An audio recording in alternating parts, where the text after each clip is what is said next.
আমার নাম সৌমিক চক্রবর্তী। আমি রানাঘাট গভর্নমেন্ট পলিটেকনিকের থার্ড ইয়ারের ইলেকট্রিক্যাল ডিপার্টমেন্টের ছাত্র।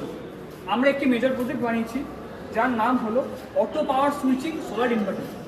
এটার মেন কাজ হলো এটি সোলারের মাধ্যমে এবং সোলার চার্জ কন্ট্রোলারের মাধ্যমে ব্যাটারি চার্জ করবে এবং দেন তার থেকে আমরা লোড চালাতে পারবো। যেমন এখানে দেখা যাচ্ছে সোলার থেকে ব্যাটারি চার্জ হচ্ছে, তারপরে আমরা লোড অন করলাম, দেন আমরা দেখতে পাচ্ছি লোড চলছে এবং এটি করে আমরা বুঝতে পারছি যে আমরা যে গ্রিড ডিপেন্ডেন্সি আমরা থাকি সবসময় গ্রিডের অবস্থায় থাকি সেটা আমরা কমাতে পারি। আমরা পুরোপুরি বাড়ির বা যে কোনো ইউজারই পুরো লোডটাই আমরা সোলার বা ব্যাটারি দিয়ে আমরা এটি চালাতে পারবো। এবার এখানে দেখা যাচ্ছে সোলার থেকে ব্যাটারি চার্জ হচ্ছে এবং সেই চার্জ থেকে লোড চলছে। যদি কোনো সময় যে সোলার বা ব্যাটারি কোনোটা যদি ফেলিওর হয়ে যায় তখন তো আমরা লোড চালাতে হবে। তার জন্য আমরা এখানে বাইপাস একটি গ্রিডের ব্যবস্থাও করেছি। একটি গ্রিড সে সময় গাড়ি কানেক্টেড রয়েছে।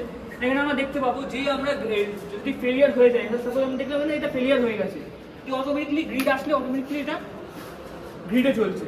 আমরা দেখতে পাচ্ছি গ্রিডে চলছে। বা অটোমেটিকলি যদি আবার এটা আমাদের রিস্টোর হয়ে যায় বা মেনটেন্যান্সের পর সোলার বা ব্যাটারি সব রিপেয়ার হয়ে যাওয়ার পর ঠিক হবে, অটোমেটিক যদি আমরা গ্রিড থেকে যদি ডিসকানেক্ট করি আমরা এটা অটোমেটিকলি দেখতে পাচ্ছি ব্যাটারিতে সুইচ হয়ে গেছে। অটোমেটিক ব্যাটারিতে সুইচ হয়ে গেছে, এটাই আমাদের মেন প্রজেক্ট। আমরা এটা ভবিষ্যতে আরও ইমপ্লিমেন্ট করতে পারবো। এখানে আরও সোলারের জায়গায় আমরা আর এখানে উইন্ড লাগাতে পারবো এবং এক্সট্রা আরও কিছু সোর্সে লাগাতে পারবো যাতে আমরা পুরোপুরি রিনিউয়েবল এনার্জিটাকে আমরা ইউজ করতে পারি, ইউটিলাইজ করতে পারি এবং গ্রিড ডিপেন্ডেন্সি যেগুলো আমরা তার উপর থেকে নির্ভরশীলতা যাতে আমরা কমাতে পারি। এটাই আমাদের মেন প্রজেক্ট। এবং আমাদের প্রজেক্টের মেম্বার সুদীপ্ত দাস, প্রীতম দাস, শম্পা ঘোষ এবং অন্বেষা ধর।